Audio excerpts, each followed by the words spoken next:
I'm Steve Lamacq from BBC Radio 6 Music, and once again we'll be covering Independent Venue Week. Just not being able to see bands so you can actually make a proper critical judgment about them.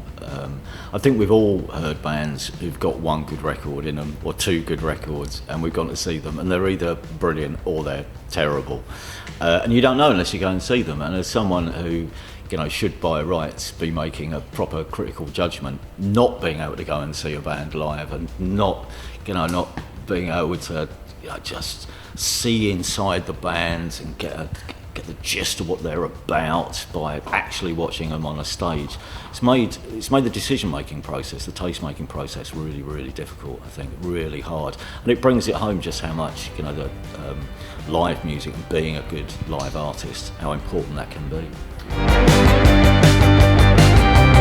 I think the music industry just keeps moving, keeps rolling, and it keeps having to pick things up regardless. Whether it's meant that people at record labels have developed better ears, music ears, or a better intuition for whether a band is good or not based purely on their music, I don't know. I think that's something we'll only properly see probably in the course of the next 18 months maybe.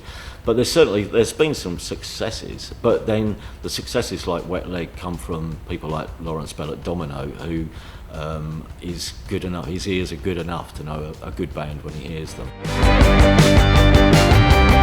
You can sometimes tell something about a band from just, not just the music, but everything else, whether it's a sleeve or a video. Sometimes you just go, I just think there's a level of creativity and humour here that makes these people all the more interesting than just the song.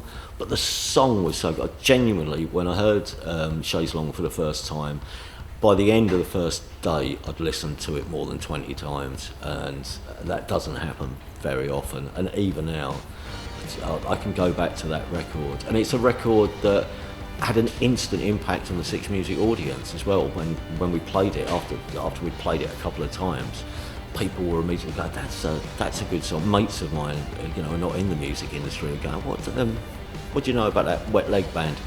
Then have they got any more songs? I'll tell you when I see them. And I saw them, and they have got more songs. The reason we support Independent Venue Week is, well, in general, most of my life has been spent in venues like this, and I think it's whatever you can do, any excuse to shine a light on the people who run these venues and promote gigs at these venues, because it's not an easy job.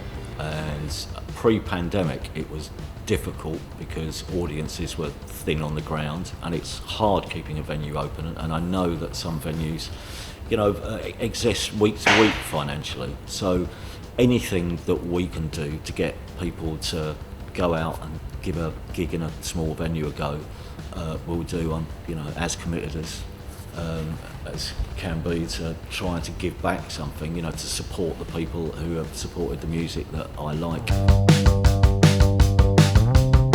Anything to draw more attention to what an amazing job these venues do, not just putting on bands and helping bands and nurturing bands by giving them a stage, but what they give back to the community in terms of inspiration and creativity, but also financially. A really successful venue will keep the chip shop next door going.